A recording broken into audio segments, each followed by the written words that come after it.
I have a lot of favorite lessons, everybody.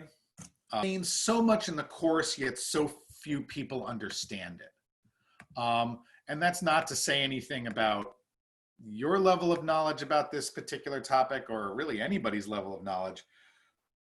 Really, this is about the fact that this is a very ill understood period in US history, and yet to understand it helps you really get a grip on why the United States is the way it is today.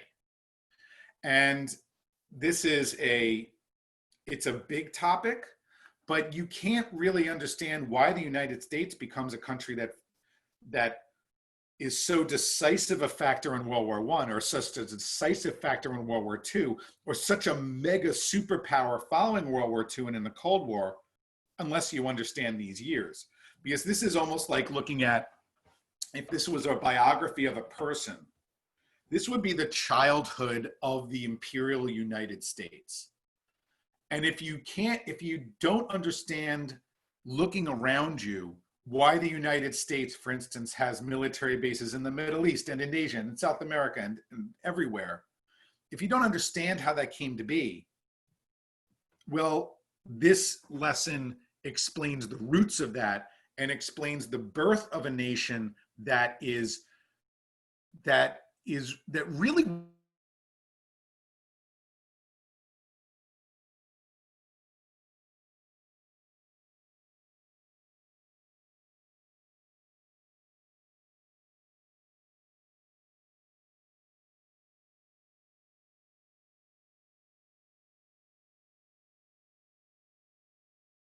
many politicians begin to accept the fact that the US is going to be imperial power. You have to understand this period of time. And this period of time is the jump between a really insular United States, which believed it was completely isolated from the world, to the United States that we have today.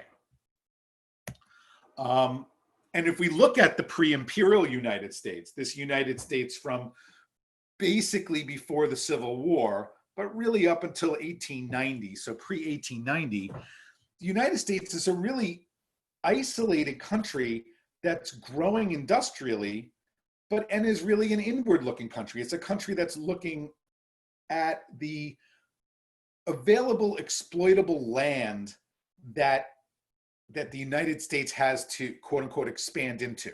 Of course, remember, this is always at the expense of Native Americans. This is, to a certain extent, at the expense of nations such as Spain and France, and right? So this pre-imperial United States is engaging in basically wars with other countries and wars with other peoples, but it's not a country that is looking outside of the North American context. For the most part, there are exceptions to that, but for the most part, it's not. And if we look at US history, and we look back to the first president of the United States, George Washington, in his 1796 farewell speech, when he leaves the presidency, he warns specifically against foreign entanglements. The situation of the United States at basically the beginning of the United States, right at the end of the 18th century, was a country which had two major international relationships, one with Britain and one with France. Remember, France comes in on the side of the United States in the Revolutionary War, so there is a lot of love for France in those first years afterwards. But there are also many American politicians who believe that normalizing relationships with Britain is more in the interest of the United States. And this would find itself, you find this conflict actually in the election of 1800, in which John Adams, largely a friend of Britain, and Thomas Jefferson, largely a friend of France, really sort of compete for the presidency against each other. And so you have France and you have Britain, and you have this sort of division in at least American political life. And those are the two main powers that the US is looking at. Well, shaping American foreign policy and perspective early on in the United States was the perspective that the United States should really stay out, for the most part, of the affairs between Britain and France, because Britain and France had warred countless times over the previous centuries. So getting into any sort of entanglement, as Washington put it, with Britain and France would necessarily sort of create problems. That necessarily gets the United States drawn into one war or the other. And Washington's like, look, we need to stay out of all of it. And really the focus in those early years, depending on whether you were sort of a Jefferson type of person or a Hamilton type of person, and I'm simplifying it there, is that the United States is looking towards growing industrially, which it would really start to do in the 18 teens and 1820s, or you're looking at it expanding west and getting more farmland, more places for people to settle. So I guess you'd roughly call that the Jeffersonian vision. So you have these two visions, which both of them are pretty much inward-looking visions. Hamilton is looking for good relations with other countries around the world, but he's still interested in industrial growth within the United States. And for the most part, the pre-imperial United States is saying to the rest of the world, look, the rest of the world is really out of sight, out of mind. You have these giant oceans, certainly after 1850 when California becomes a state. You have these giant oceans which really separate the United States from most of the rest of the world. The only way of crossing those oceans is by very slow boats. And so there really isn't a lot of fear of an attack from another power on the United States. So the United States is basically, in terms of its military, kind of lackadaisical. The lack of a navy, which the United States really doesn't have a hugely functional navy going into the Civil War, and even after the Civil War. And the thought was, look, you don't have a big navy, you don't have a lot of problems. That creating a big navy, creating a big imperial navy would be something that would actually create a degree of problems for the United States in trying to prosecute sort of foreign policy around the world. So the United States really doesn't have a navy. In fact, after the Civil War, the Union Navy and the Confederacy does not really have a navy, although you'll find a lot of like sort of Confederate history buffs which talk about the Confederate Navy, but it's an interesting side note. But the Union Navy, which does become reasonably powerful in a domestic sense during the Civil War to fight the Confederacy, really after the war kind of sits in dry dock. Basically goes to places like the Brooklyn Navy Yard in New York City and elsewhere. And the Navy really the old Navy sort of just sits there and rots in port. And a lot of these ships are either repurposed for commercial use or they just go away. So the United States really after the Civil War kind of doesn't really have a really functional Navy either. Now, it does have some Navy, and the U.S. always had some Navy. It's not like they weren't doing anything. And the U.S. was looking around the world and sort of starting to look outside of those North American borders, which the whole idea of manifest destiny had kind of, to a certain extent, inspired this kind of Pacific to Atlantic, Atlantic to Pacific sort of North American context. Well, the U.S. is already looking outside of that. The U.S. had been looking towards Cuba. There was an incident before the Civil War, which is known as which was the scandal of something called the Ostend Manifesto, where it seemed like slaveholders in the United States were conspiring to take control of Cuba, which was obviously basically a huge series of sugar plantations in Cuba, and Cuba was owned by, or sort of possessed by Spain. So there were hints that the United States was looking outside of its borders. Remember, the US engages in the Mexican War, which is looking outside of its borders at the time. But in terms of the North American context, looking outside of that context was not really ever present on many of the minds of even politicians. One example of that is a series of events which come to be known as Seward's Folly. The US Secretary of State, Seward, engineers the purchase for $7 million, $7 million, which is really kind of like a drop in the bucket today, $7 million to pay, this was 2 cents an acre, to purchase all of Alaska from Russia. So Russia, Tsarist Russia, basically approaches the United States and says, hey, you want to buy this sort of icy piece of land? And Seward engages and engages with Russia and purchases this for $7 million out of the U.S. Treasury. Well, so that is then owned by the United States, this humongous piece of land. I mean, Alaska is enormous compared to the rest of the United States, but then it was seen as largely a frozen wasteland by most people who didn't know much about the land up there. And this was called Seward's Folly, and Seward was ridiculed in the press for this purchase, thinking that this was a waste of government money. Why would you buy this frozen wasteland where it's, where it's just, sort of igloos and, polar bears and all of this kind of derisive, but really Alaska turns out to be one of the biggest bargain land sales in global history. Because in Alaska are enormous oil reserves, which are still controversial today. And Alaska has become a hugely key strategic outpost for the United States, especially in the Cold War, when Alaska becomes the closest place that one has to Russia. Other examples that the sleeping giant of the United States is really starting to awaken past these continental borders is in events like in 1878. In 1878, the United States purchases Samoa. And you might have heard of Samoa. It's an island in the Pacific, way far to the west. And the United States purchases this and takes over Samoa for the reason that as the United States is starting to have some sort of trade with Asia, and remember, and this is important for California history, that California and those Western states are looking west across the ocean, just as they're also looking east towards, New York and sort of Washington, D.C. Well, they're also looking west, and there's a lot of trade that's coming from Asia across the Pacific Ocean. Well, if you had a steamship, which were invented in basically the 1820s and 1830s, most of this trade is now being done by steamship after the Civil War. In order to fuel a steamship, you must have a coal burner, because a coal burner is what fires the steamship. And so in order to have enough coal, you can't get across the Pacific Ocean in certain ships without stopping somewhere. It's just like if a plane needs to refuel somewhere and goes further on its journey.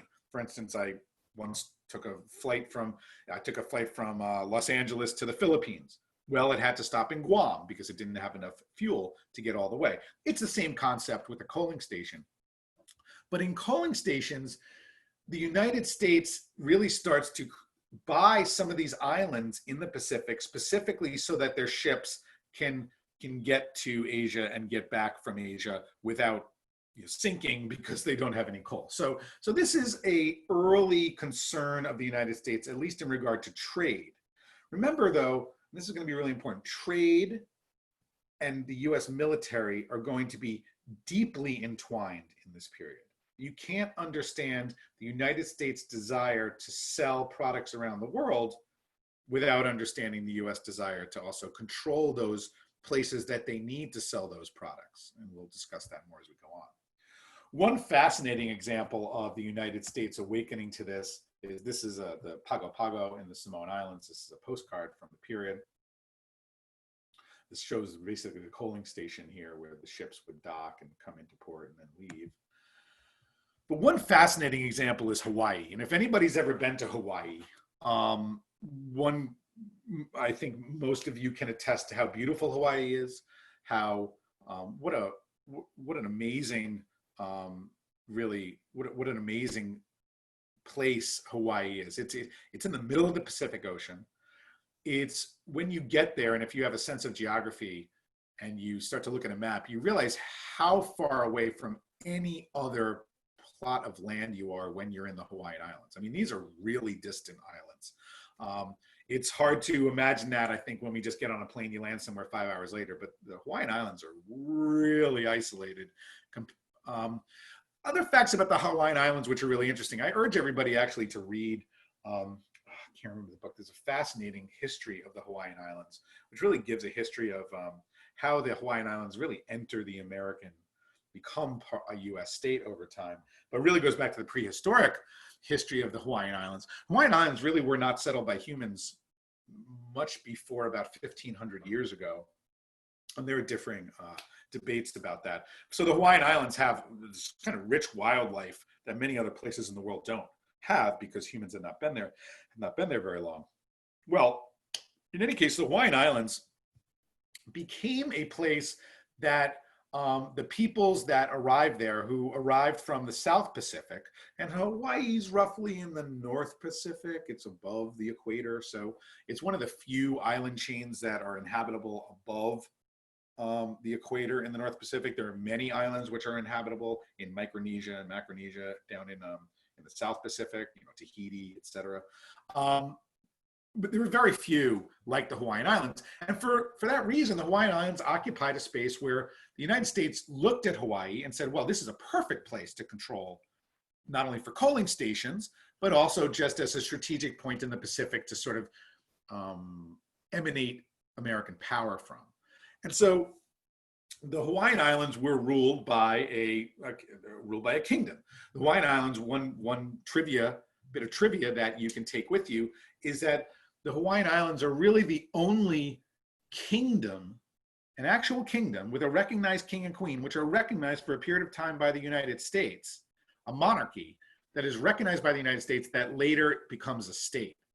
So no other US state was formally and encapsulated basically a monarchy, like a self-governing country. And Hawaii was a self-governing country up until the 1880s and 1890s. At that point, you had in the Hawaiian Islands, basically after the Civil War, you had a lot of white Anglo-Americans moving to the Hawaiian Islands, such as Sanford Dole of Dole pineapple, if you've ever heard of Dole pineapples. Pineapples are planted in abundance on the Hawaiian Islands as a means of sort of having a cash crop there. Hawaiian Islands become, in fact, the entire island of Lanai, which is between Maui and can't remember the next island, but becomes essentially a giant pineapple plantation in the Hawaiian Islands.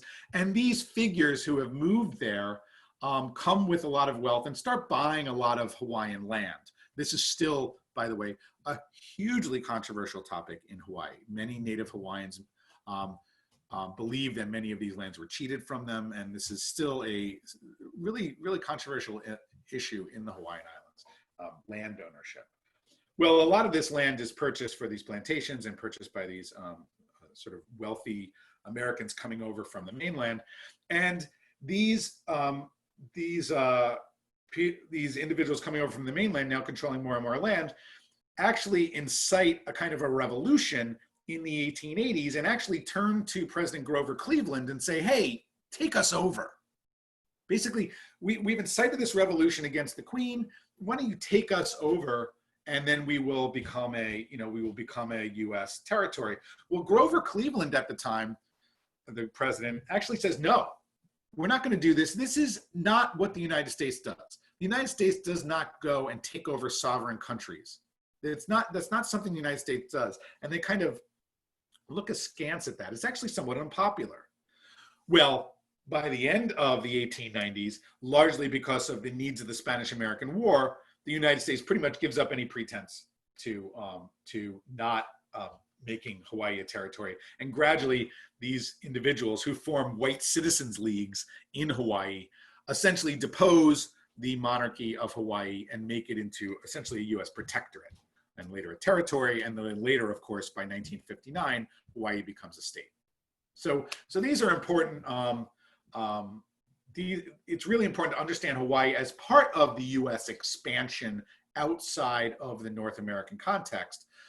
It's not often, we don't often understand this early history, but this early history of what happens to Hawaii is really quite fascinating, especially since our last president, President Barack Obama, actually came from Hawaii. So he was the first president to ever come from Hawaii. So it's important to understand the history of Hawaii's history and the particular perspective that Hawaiians give to the United States. Not only Native Hawaiians, but people who live in Hawaii have a particular perspective on the United States that it's hard to get from, for instance, a mainland state.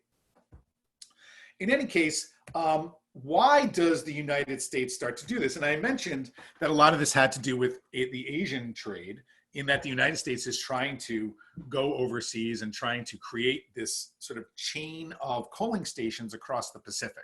Really important. Well, the United States is not only looking across the Pacific at Asia to trade, the United States is increasingly looking at Caribbean islands and Central America as locations for trade as well. Remember, these are really right next door to the United States. The United States had successfully taken over a large piece of land from Mexico in the 1840s. But now the United States understands that, is looking to many of these other close by locations to trade with. The United States is not really looking that much to trade with Africa. Europe has kind of taken over large portions of Africa and made them sort of no trading zones for other countries, or kind of not favorable trading zones for the United States to trade in Africa. So Africa is basically off limits or not profitable for the United States. In Asia, you have a situation in which many European powers have tried to do the same, carving out these different spheres of influence in Asia, especially in China, which during the 19th century gets carved up much like Africa to a certain extent into these different European trading zones. And the United States has a problem breaking into this. If you understand the history of Hong Kong, for instance, Hong Kong is essentially the British, early on was the British trading zone in China, just like Macau was the Portuguese trading zone in China. Germany had a trading zone in China. So there's these different trading zones in China that have favored trading status with particular European countries, and the United States can't break into those either. So the United States really starts to look aggressively towards South America and the Caribbean post-Civil War. And American business, as we've seen in the Gilded Age lessons that we had, American business starts to expand like enormously. Remember big business. Remember it's expanding over this geographic space. It's expanding in terms of the number of products that are being created, the reach of those products across such a vast geographic space. So American business is really expanding from 1870 to 1900. Well, let's see what happens. And this is a problem that most successful countries come to, even if a country wants to remain non-imperial. At a certain point, if a country becomes economically successful enough, they find that the capitalist business sector of their country agitates for there to be more places for the country to trade in. Why? Well, many of these businesses, let's take Standard Oil. Standard Oil might sell a lot of oil inside the United States and might make a killing inside the United States, all the money it's able to make in refining oil and creating gasoline, et cetera. But ultimately, that domestic sort of consumption of that product, whether it's oil or cereal or whatever it is limited. At a certain point, you've saturated the market. At a certain point, you've reached pretty much everybody that you want to reach. And then you have all these factories. And what happens if those factories are churning out material? And this happened at several points in the 1870 to 1900 space.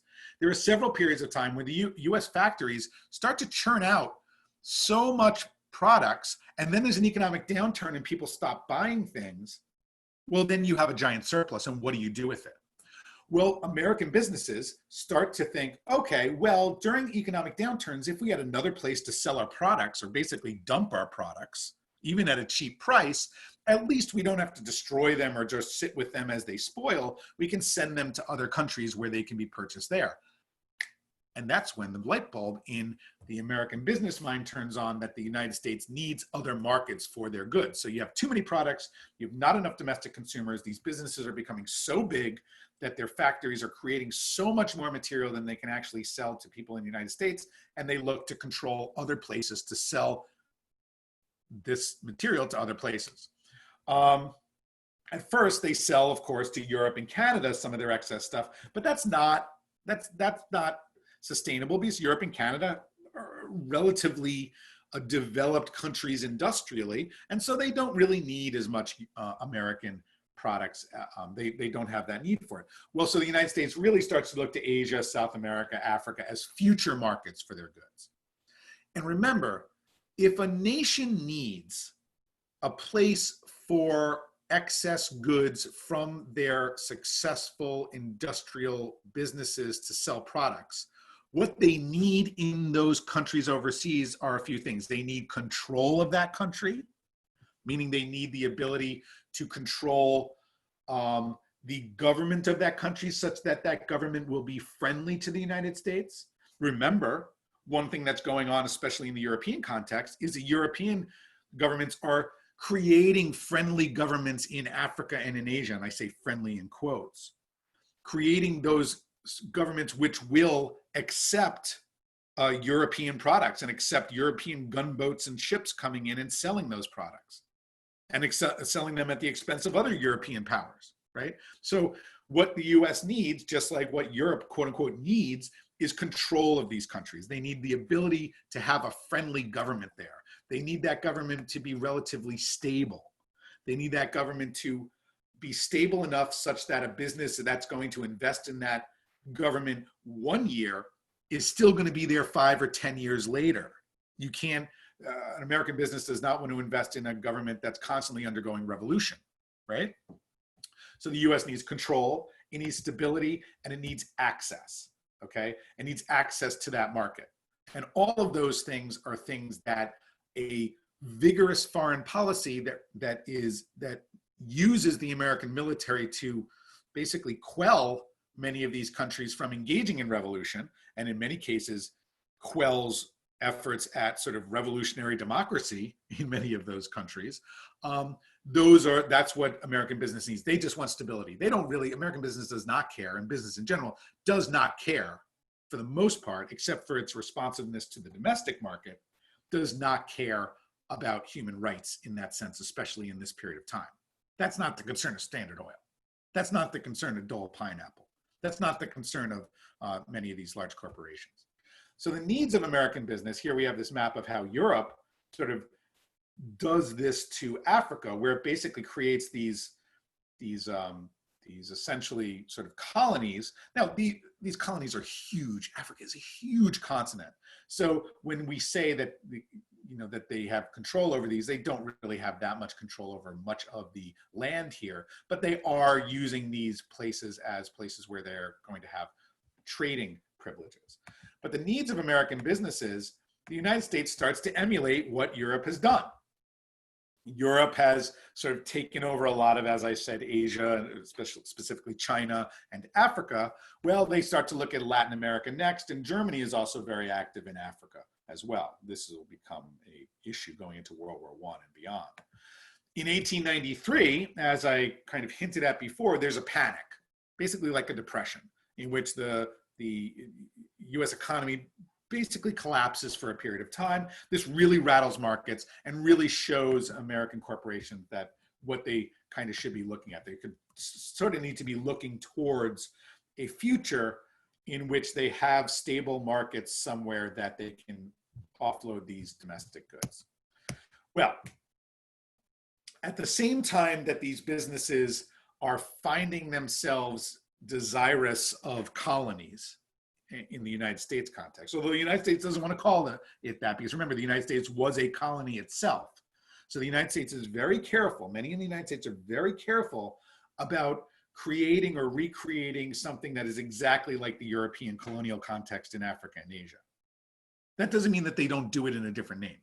It just means that there's a lot of American anti-colonial sentiment that comes from how the United States was founded, even going into the 1890s. So in the 1890s, you start to find that American politicians are starting to favor what is called a large foreign policy. Not a small foreign policy, which is basically isolationist, but a larger and aggressive foreign policy. This is at first sort of sold as a way to counteract European expansion, right? So this is first seen, and you'll see this a lot throughout the 20th century, where the United States says, well, these old monarchical countries such in Europe, they're not going to do right by these colonies. It would be better, and I'm sort of saying this is a fake person talking here, by the way, it would be better for the United States to take over these colonies because the United States is a democracy. The United States used to be a colony. They'll know how better to treat these areas. This starts to become the argument for a large foreign policy that the United States can do better. Well, today's foreign policy emulates a lot of this philosophy. Today's foreign policy, especially in terms of in regards to US involvement in places like the Middle East and US involvement in places like Asia often has that argument. Well, would you rather have Europe do it? Right. So anyway, then it becomes after World War II, would you rather have Russia or rather have Soviet Union do it? So, or rather have China do it? So now you have this succession of other countries that are the opposition point for the United States. Well, in the 1880s, a man by the name of Alfred T. Mahan, who's sort of an expert on naval history and a historian, writes this really kind of blockbuster book called The Influence of Sea Power Upon History. And Mahan lays out essentially a blueprint for the United States to become this power, to become this really powerful sort of expansionist imperial nation. He says that what the United States needs is, first of all, and you'll see that this gets created, they need a canal. The United States needs some way of getting goods from the East, specifically sort of New York ports, Eastern ports like New York, DC, Charleston, et cetera, and getting those goods around South America and to Asia easily by cutting a canal through Central America. This will later, by 1912, become the Panama Canal. But Mahan is, and there have been ideas for this canal that Europeans had before that. The French had plans to build a canal through there. But Mahan says, look, the United States should be the one that builds this canal and controls this canal, because then the United States can really better control the passage of these boats through the canal. Also, the United States needs, remember, coaling stations such as Samoa and Hawaii, et cetera. The United States needs a series of coaling stations to get across the Pacific. And in order to protect these coaling stations, and in order to protect this canal, in order to protect American interests around the world, the US needs a powerful Navy. Well, Mahan's argument becomes super popular in political circles. It becomes kind of like the guidebook for how to do this. So Mahan's book becomes really influential, and everybody's talking about Mahan's book. And this idea, canal, coaling stations, Navy, becomes really the blueprint for how the US starts to act in the 1890s. Now, how was this expansionism justified? Because remember, US colonial country that's created out of a colonies, it created in a, this idealistic burst of anti-colonialism. How do you justify the United States now becoming exactly the kind of country that it had wrestled itself apart from? And many people, such as Mark Twain, the famous American author and humorist, were part of the Anti-Imperial League, believed that this was totally against US interests. This was not what the United States did. But a certain number of justifications for American expansionism start to arise. I kind of talked about one of them earlier, which was just this general sense that the United States could do it better than other European powers.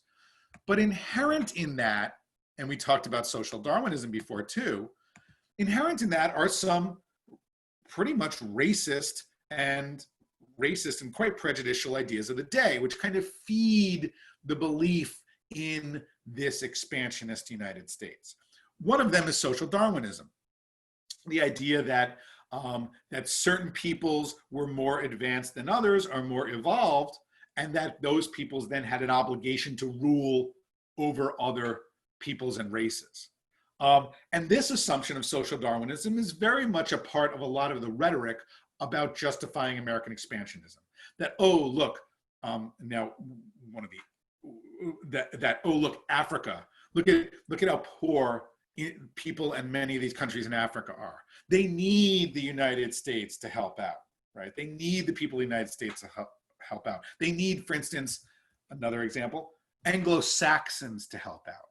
Because one sort of offshoot of this social Darwinian thought is something which you can kind of call Anglo-Saxonism, that the success of Britain in the 19th century with its Navy, and now the rising of the United States, for many in the 19th century, or at least many Americans and British, proved Anglo-Saxon superiority on this ladder of social Darwinian belief. So this is explicitly a largely racist argument. right? Whereas social Darwinism has these different things that have to do with economics, which can be divorced to a certain extent from race theory. Anglo-Saxonism is avowedly racist. And you can see also the similarities between Anglo-Saxonism and some of the beliefs of the Ku Klux Klan, right? This kind of valorization of the English and English heritage.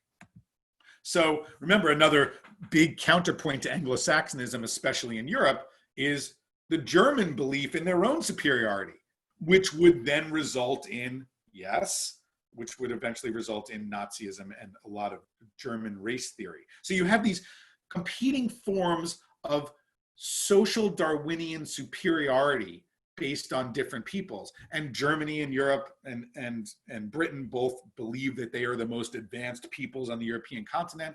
And by 1945, none of them would have an empire at all because they kind of destroy each other. The United States has a certain brand of its own Anglo-Saxonism, which, although you have a very diverse country in the United States, you have being justified by politicians that the United States expansionism should be done because Anglo-Saxons are kind of driving it in the United States. And you, of course, have Rudyard Kipling, an English poet and an English author, who writes this White Man's Burden poem, which you can look up, it's all over the place, which is kind of a talk about how basically Anglo-Saxons have this burden of supporting the rest of the world and bringing the rest of the world up to civilization. So these ideas about social Darwinism and Anglo-Saxonism are very, very, very strong in the 1870 to 1900 space as the United States is emerging as a power. They're not universally held, and they're not universally the excuse matrix for American expansionism, but they're a big part of it. And you can find it all over the place. You can find it in the works of Theodore Roosevelt. You can find it in the works of almost anybody that you read from that period of time who's justifying this expansion. This is a map of British, everything in pink is basically controlled by the British. So it shows you the kind of power that this one tiny island here is exerting across the entire planet. And there's all these things that are underlined in pink. And this was seen as one of these proofs, quote unquote, of Anglo-Saxonism. You also have, notice here, this is a advertisement from the Spanish-American War. Admiral Dewey, who was a hero in the Philippine theater of the Spanish-American War, washing his hands. The first step towards lightening the white man's burden is through teaching the virtues of cleanliness, Pear's soap. So you get this sense of this quite racist, quite misguided sense of evolutionary superiority on behalf of that's not only part of the British Empire view of itself, but also is becoming part of this early American imperial view of the United States. And then, of course, we have to look at something which is somewhat unique to the American consciousness, whereas social Darwinism and Anglo-Saxonism are something you can find in droves in Europe as well. Manifest destiny is a peculiarly American phenomena, and again, we've all heard about this, the sort of divine, quote unquote, the supposedly divine mission to civilize the American West and basically wrest it and take it away from Native Americans who, in the sort of racist ideas of the 19th century, were not using that land profitably enough, and that the United States should go from one ocean to another. So that manifest destiny idea is also part and parcel of these excuses for American expansionism. What if manifest destiny extends outside of that continent, right? What if it goes to Cuba? What if it goes to Hawaii? What if it goes to Alaska? What if it goes to, et cetera? Well, today, the Spanish-American War is little understood today, but if you want to understand the United States after the Civil War, it's probably the most important war to understand. World War I and World War II are wars which take the lessons of the United States into those wars. And so if you understand the Spanish-American War and how certain things are codified in terms of the US military and the US military's behavior and US military's perspective and US foreign policy perspective, you have to understand the Spanish-American War. We talked about just a second ago about Cuba.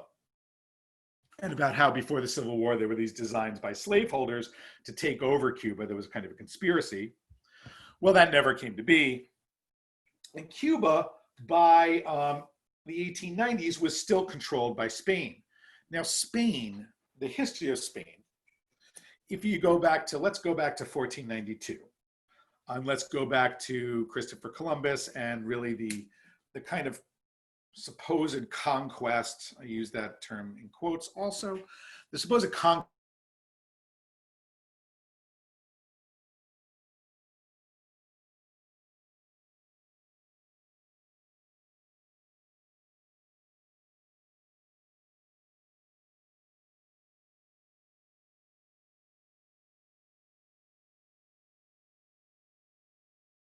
Well, the British Empire, again, takes over most of North America. Spain still has pretty much control over most of South and Central America, but that control starts to wane after the Spanish Armada defeat in 1588. So from 1588 all the way to the 1890s, you see Spain lose more and more and more and more control. Mexico, for instance, would have a revolution in which they would throw off Spanish rule in the 1820s. You have this general sort of shedding of colonies by Spain.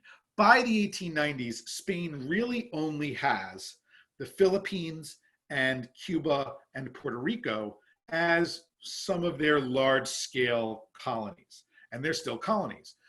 Slavery, for instance, in Cuba extended well past the abolition of slavery in the United States. It went all the way to, believe, the 1880s. You still had forms of slavery in Cuba. So in 1895, Cuban revolutionaries, many of whom are of mixed race or of African heritage, or they start to rebel against Spanish rule. You start to have uprisings, you start to have attacks on Spanish garrisons by these revolutionaries, and Spain starts to realize that they have a real problem here. They have a real problem because they don't have anymore the Navy to really control Cuba. They don't really, it's really far away. The United States is right here. I mean, right here is where Florida is, right? So if you see where Florida is right here, this is Key West to Havana is basically 80 miles by boat. So Spain really has a problem brewing.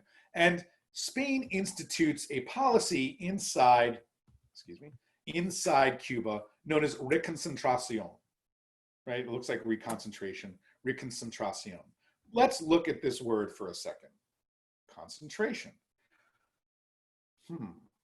Reconcentración is a policy of essentially Spain goes in and decides to empty out entire villages where it is seen that there is some form of rebellion against Spanish rule, where they see a number of revolutionaries. They basically hollow out the village, take all the inhabitants out of the village. It does not matter whether the inhabitant is a revolutionary or not.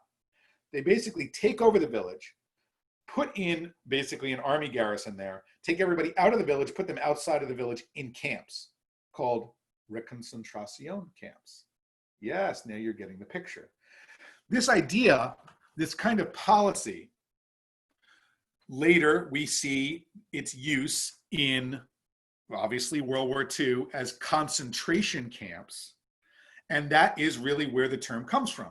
The term is take native peoples take people who live in a certain area and remove them to pacify that particular village. And then maybe you replace those people with people who will be more amenable to the rule of the country.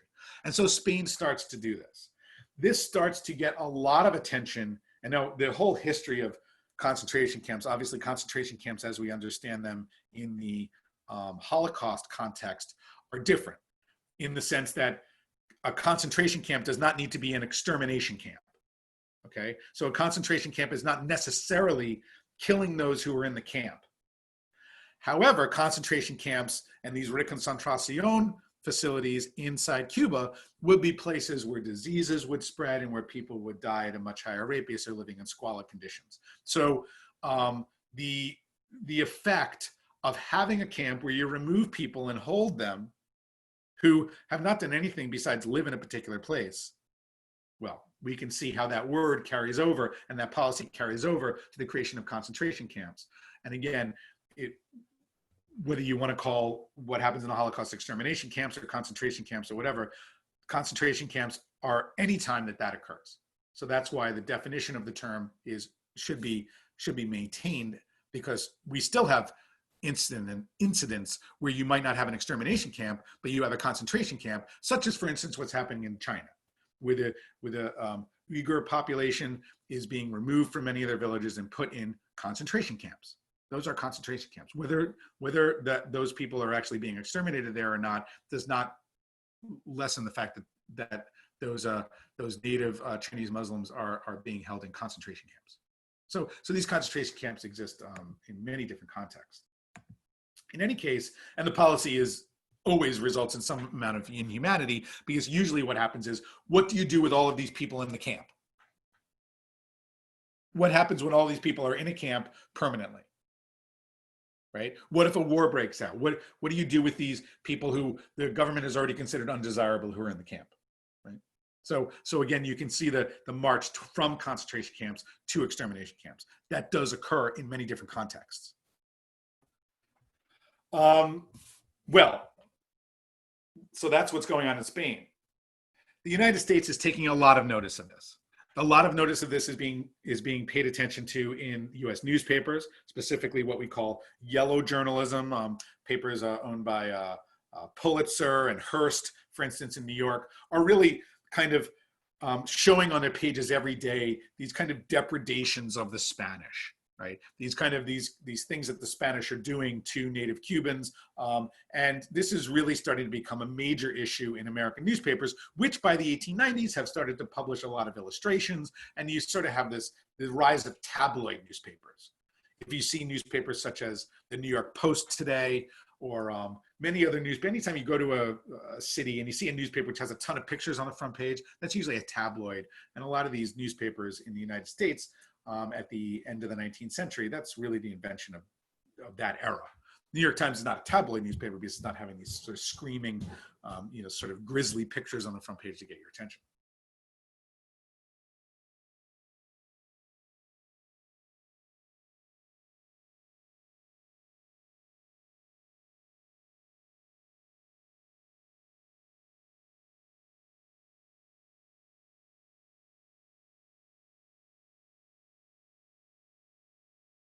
The hull explodes. 260 US sailors are either drowned or killed in the explosion. Nobody really knows at the time why this happens. It is assumed and goes into these sort of tabloid newspapers in the American press that this was the work of Spain, which mined the Havana harbor. Now, it doesn't make a lot of sense for Spain to initiate a war with the United States. But that is the assumption, is that this occurred because of mining the harbor.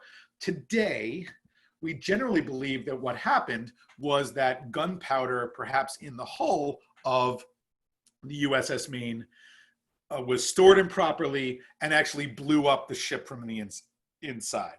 Nevertheless, whatever it is, and you'll see this over and over again in the military history around the world, countries that want to do something, that want to expand or want to initiate a war, will look for any provocation to do that, whether that provocation is real or not, as long as the provocation is real enough to have that excuse be valid enough for the population that they're trying to convince that the effort is valid.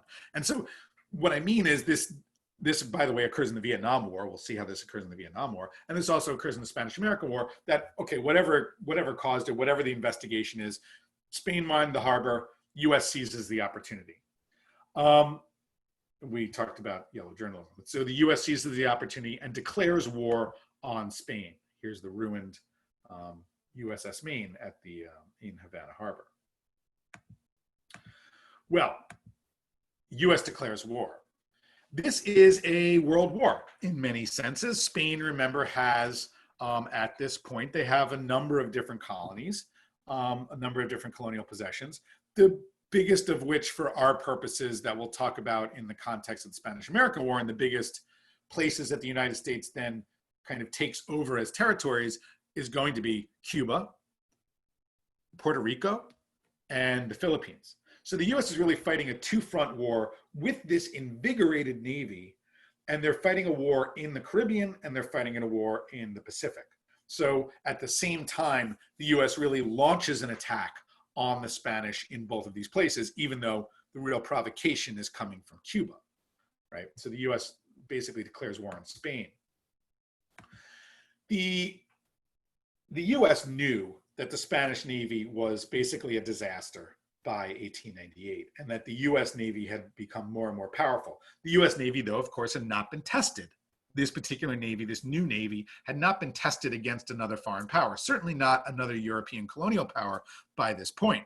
So the US sends Admiral Dewey, who had been in China, kind of part of this fleet that had been in Asia already, sends Admiral Dewey down to Manila, basically into the Philippines, and destroys really the Spanish Navy that's there. The Spanish Navy that's there is largely still sailing ships. They don't really run too much on steam, and they are just defeated quite quickly. And the US essentially takes over the Philippines as a territory really quite fast. I mean, in a matter of a couple months.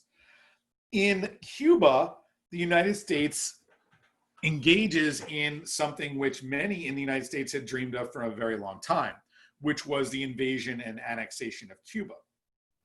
Now, the example of Cuba is quite interesting. The United States, and it's quite interesting for a lot of different reasons. One is that the United States sends down, obviously, a number of soldiers, sends down a lot of Buffalo soldiers. So a lot of those African-American soldiers who had been serving out west are recruited into the Spanish-American War because they're already soldiers, and they're sent, and they're already had a lot of experience in these quote-unquote Indian wars of the post-Civil War era, and they're sent en masse down to the Philippines. At the same time, of course, you have many white soldiers who are in their own white regiments, in these sort of segregated regiments, who are sent down to Cuba as well. One among them is this kind of, I wouldn't say cartoonish, but a group called the Rough Riders. The Rough Riders, one of their leaders is Teddy Roosevelt. They kind of dress up in this kind of Western dress, right, with kind of cow skin or leather, they look like kind of what you might think of as cowboys, and they are sent down and they go to Cuba. Well, who would be the group that actually reaches San Juan Hill, which is this highest point in near Havana, first? That would be the Buffalo Soldiers. I guess who would take credit for it? The Rough Riders under Teddy Roosevelt. And this would really make Teddy Roosevelt's kind of career, this kind of look, he's been, he's held all these high positions, and this would actually put him on the ticket in 1900 as vice president. His sort of going to war, even while he's a sort of famous politician already in his own right. That said, it's really the Buffalo Soldiers that win the Spanish-American War in Cuba anyway. And many of these Buffalo soldiers are also sent to the Philippines. So Spain surrenders pretty quickly in this war. This war is over quite quickly, which is why we don't really hear about it. But the US annexes Puerto Rico, also Guam, and Cuba becomes supposedly free, right? So Cuba, supposedly now the United States, because of all of its rhetoric, has said Cuba will become a free country. Now, the way that the US deals with Cuba through the 20th century is something which you can take an entire course on, and I encourage you to, because it's a fascinating topic. In fact, US Caribbean history was a course I took in college, which was one of the most fascinating courses I've ever taken, because I did not know a lot about, at the time, did not know about the history of US involvement in places like Jamaica, and, Cuba, etc. In any case, and here, by the way, we have this picture of the Buffalo Soldiers and the Rough Riders together. These are the Buffalo Soldiers at the top of San Juan Hill. Nevertheless, one thing that you do have that starts to take place during this involvement in Cuba is this recognition that the United States can't go around just annexing places and making it seem like the US is going to do this and essentially just take over other countries. That's pretty still broadly unpopular in the United States. Instead, what the United States does is it claims that it's taking over Cuba for a period of time and then giving Cuba its independence. But through something called the Platt Amendment, the US reserves the right to interfere in Cuban affairs if any other foreign power starts to hold sway. So you have this situation in which the US supposedly is creating an independent country in Cuba, but is creating an independent country that has certain limitations on what that independent country can do. So, and the United States will emulate this kind of policy around the world when it supposedly liberates countries, and then really works hard at creating friendly governments in those countries. So still exerting force over them without actually, say, controlling them as a direct colony, or in name. I mean, in practice, it's different. So one thing I want to make note of about this photograph of these Buffalo soldiers, and I'm sorry, I'm flipping back here. But one thing you also find in the Spanish-American War is that it's one of the wars where you have a lot of photographers. Having photographers that are taking pictures of Black soldiers who are living under a system, a police state system of Jim Crow in the United States, and showing Black soldiers as the heroes of your new imperial wars is bad public relations. It's bad public relations for the United States, and the United States has this problem. And what you find is that in World War I and World War II, while Black soldiers would fight honorably in both of those conflicts, you find less and less pictures taken of them, you find less and less history written about them, and you also find, especially in World War II, a huge reluctance on the part of US military commanders of putting African Americans on the front lines and instead giving them jobs in, say, the Quartermaster Corps or sort of support systems, largely because of the fear of photography and propaganda at showing African Americans who the government knows are being systematically oppressed in the United States and keeping them away from cameras. And you have this element of photography being partially one of the deciding factors in how the US Army segregates all the way through World War II. Remember, the US Army will desegregate in the Korean War and then fully desegregate in the Vietnam War. And then you do have images of African-American soldiers fighting, and it does become something that's deeply unpopular and something that people like Martin Luther King and Malcolm X talk about regularly. But it's important to understand this path in the service of African-American soldiers and their service in these imperial wars as these imperial wars become more and more photographed. To 1906, this is a good map showing basically how the US expands, and the US expands even after, of course, the Spanish-American War. But notice these 1898 dates. These are largely Spanish-American War sort of possessions. Notice the Hawaiian Islands basically come under US control at the same time, although they're not controlled by the Spanish, but the US basically says, hey, we need this for our fight in the Philippines. So you see all of these, this series of events.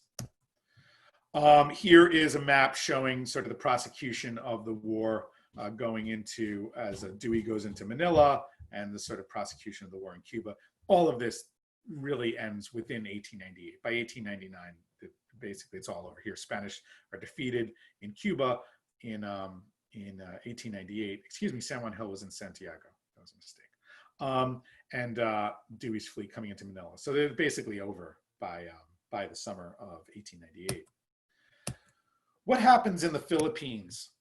Because I want to turn our attention to the Philippines, because we'll talk a lot about Cuba, especially when we get into the Cuban Missile Crisis and we get into the rise of Fidel Castro. But when we talk about the Philippines has a really quite sad story that evolves after the US takes them over. Because remember, the US takes over the Philippines in 1898 and really leaves the US Army there. What happens quite quickly is the US is greeted as liberators by many Filipino freedom fighters who had been around for a long time fighting against Spain, led by this man, Emilio Aguinaldo, who actually was one of the freedom fighters in the Philippines who at first accepted the United States as a kind of new power to take over from Spain. Well, as soon as this happens, the US Emilio Aguinaldo and many of the other of these Filipino freedom fighters realized that the United States isn't going anywhere. The United States didn't come to liberate the Filipino people and leave. The United States has come to stay. And they've come to stay to make the Philippines specifically a key strategic base in the Pacific so that the United States can trade with China. The United States had no huge sort of possession in Asia that the US could use for that purpose. And the Philippines becomes that. And that was always part of the design of this conquest of these Spanish colonies. So it was to have a base in the Caribbean and have a base in the Pacific, or at least in the Philippines. So the idea is, and I say it here, this is kind of a joke, the US believes that the Philippines can't be returned to Spain because, well, they were just wrested away from Spain and Spain was this colonial power. And the US believes that they can't govern themselves because of the same racist beliefs that the US has about any non-white peoples around the world. I mean, this is a continuing theme. And the Philippines, in fact, many of the same racial epithets that are used against African Americans in the South are used by US soldiers and by US politicians in relation to Filipinos. So the same assumptions about their inability, about their supposed inability to govern themselves are the same kind of racial epithets and same sort of stories are used, and same sort of caricatures, the same sort of disgusting pictures you might see in newspapers are used against Filipinos and are used against African Americans in the South and are used against Cubans, etc. So, and look at the irony here. Reconcentración by Spain, specifically in Cuba, is seen as this terrible practice. It's seen as something that the U.S. must put an end to. And what does the U.S. do in the Philippines? Uses the Reconcentración policy in the Philippines itself. It's estimated that between 1898 and 1910, the official estimate is that 100,000 Filipinos are killed by the United States over this 12-year period. In 1910, the U.S. pretty much kind of leaves it a territory and kind of the military presence leaves. Perhaps Filipinos and Filipino historians, and I know this after I went to the Philippines and I read books about this, most Filipino historians estimate that the number killed because of this policy and because of US occupation is almost 1 million. So the Philippines goes through a terrible period after US conquest, and the US ostensibly is doing this to prevent Spanish rule here, but we see that the US starts to become the empire that many had feared it would become if it engaged in this war. The US continues to expand its control through, remember Mahan's plan of you want the coaling stations, you want the powerful Navy. It has all those, has coaling stations in droves now going across the Pacific. It has a real chain of islands that go all the way across the Pacific, but it still needs that canal. It still needs that canal. And the canal is needed because the United States cannot send warships from one coast of the United States to another without going all the way around South America. There's no other way of doing it. There's no Northwest Passage, as many explorers had looked for. You have to go all the way around the tip of Tierra del Fuego in South America to get to the West Coast. Well, the US swiftly finds plans to carve a canal in this area of Central America, which at the time is controlled by Colombia. Notice what the US does. This is under Roosevelt. Colombia, basically, Roosevelt goes to Colombia and says, hey, we'd like to purchase this. We'd like to take over this place to carve a canal. Colombia goes, go away, right? US isn't going to fight a war against Colombia, but Roosevelt helps instigate a revolution in Panama, in the sort of Panamanian, what we call Panama today, instigates a revolution among those there against Colombian rule. And this is where Roosevelt's term, his famous quote, speak softly and carry a big stick. So basically go in, say, will you sell this to me? And behind it, you carry this giant navy that says, you better sell it to me. And at the same time, kind of instigating a revolution in Panama. The U.S. negotiates after this revolution a long-term lease on the Panama Canal Zone. This long-term lease extends all the way into the late 20th century, whereas the U.S. really has, this is called the Panama Canal Zone for most of the 20th century, meaning it's owned and administered by the United States, until which point it actually reverts, it becomes part of Panama later in the 20th century. And it becomes one of the major ways that the US is able to consolidate its power on the North American continent in terms of having a navy that can sail back and forth from one coast to the other. Without this, without the Panama Canal, it's hard to imagine how the United States would have been successful in World War II, for example, in fighting a war in two oceans. So the Panama Canal becomes hugely vital towards the future of US imperialism and also the future of US warfighting, really post the construction of the canal in 1912. There were a lot of routes for the Panama Canal, which were proposed by the French and proposed by the British, et cetera. And eventually it's the US which starts to exert muscle after the Spanish-American War and goes about creating it. Well, what happens, I mean, I discussed some of this already, but what happens after Cuba is controlled? Well, again, one of the conditions of Cuban independence is that the US is going to protect it and intervene if any other power should seek to destabilize it. So while it's supposedly an independent country, it's really an independent country where the US kind of sits there. And that would be the case all the way up until the Communist Revolution of 1959, in which Castro would overthrow the leadership of Cuba. And we'll talk about that a lot more later. And again, Philippines now becomes this sort of Asian base for the United States. Notice here is Manila. Here's a good map of this. Here's Japan. Key thing to look at. Here's China. Here's also French Indochina. This is all a colony of France. Most of this would become Cambodia. Well, this is Cambodia, and this would become Vietnam. So see how the United States is getting involved here. So if you look at the history between, say, 1898 and 2020, Japan, World War II, Korea. Notice the North Korea sort of problems on the Korean Peninsula, which also involved World War II. Also the Korean War. The US is going to fight a war in Japan. The US is going to fight a war in Korea in the 1950s. China. Notice China, too big for the US to fight a war with, but now is sort of this main United States economic rival and now military rival in Asia. And then, of course, Vietnam, where the US fights a war. And the Philippines, where the US fights World War II. So this becomes a key area for the United States militarily and business-wise. Because what the United States wants more than anything, is an outpost to be able to protect American shipping and exert American influence in this region.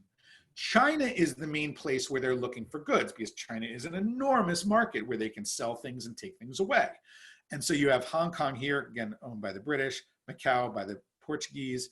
You have here Nanking and Winchester. Some of these are controlled by the Germans at a certain point.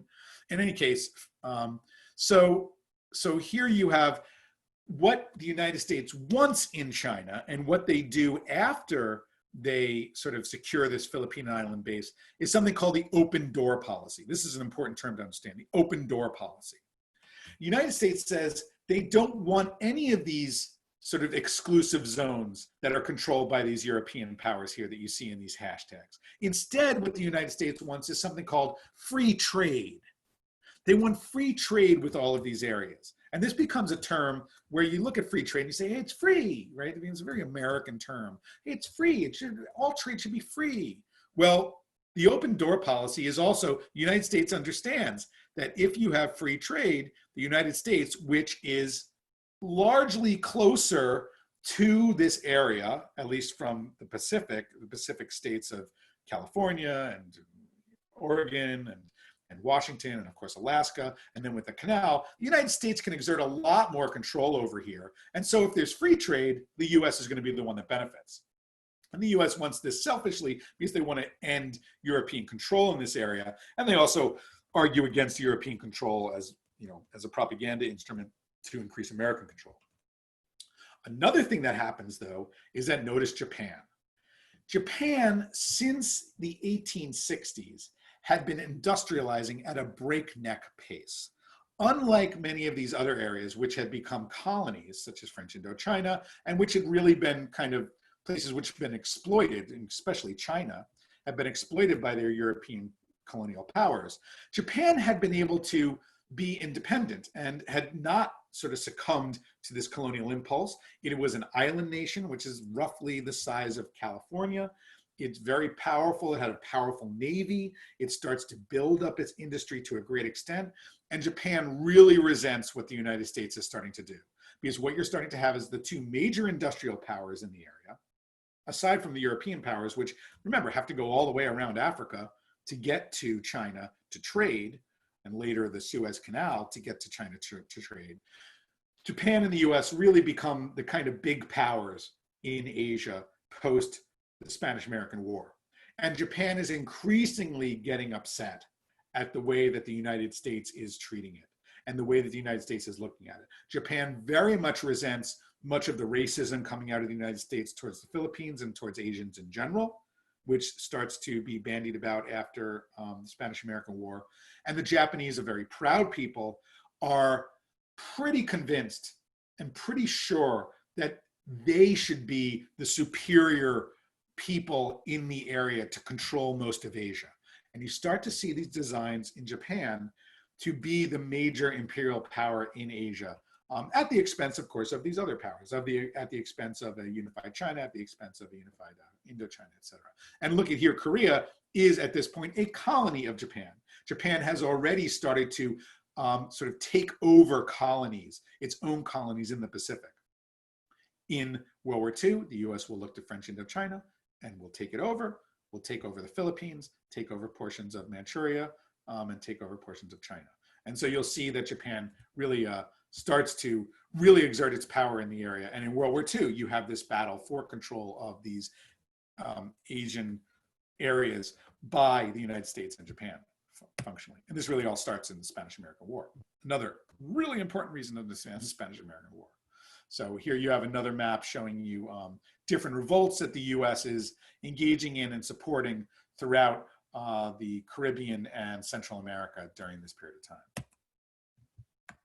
So in any case, that actually ends our presentation for today. So we're done with this period of time, which talks about the run-up and the consolidation of American power going into the 20th century. What all of this naval buildup and what this imperial buildup and what this industrial buildup is setting the stage for is the US deciding, when World War I starts, should the US become involved in the affairs of Europe? Remember, the US is very much concerned and very much in favor of European power around the world being lessened, right? The US has already taken over the former European colonies of Spain. And now the US is seeing Europe collapse into what it sees at first as just another war.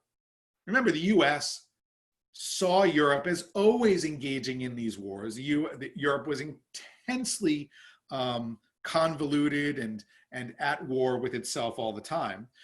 Going back to 1870 and the Franco-Prussian War and the Crimean War in the 1850s. And there's all these sort of battles between different European powers. And remember, Washington had said, no, we should not engage in foreign entanglements, especially with Europe.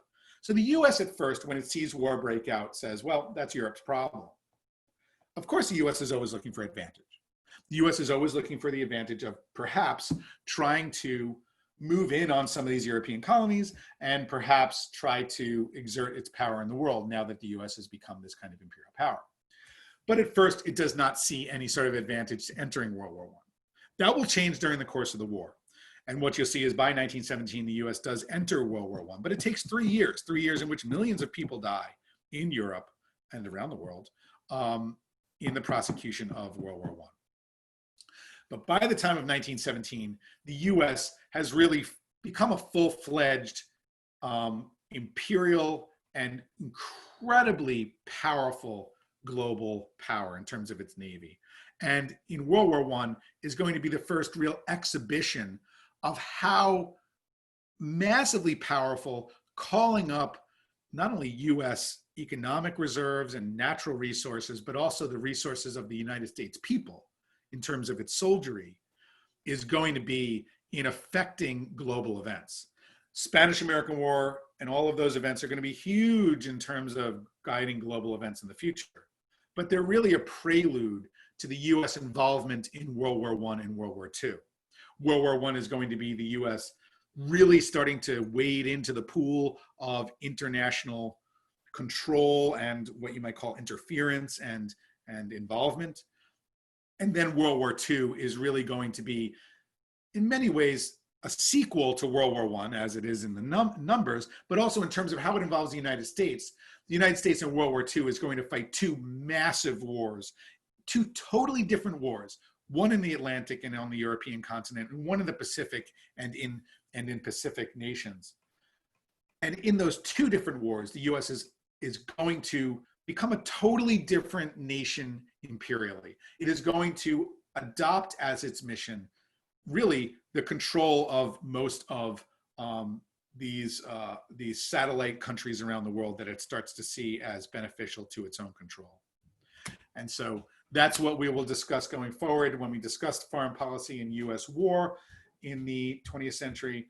And I thank you.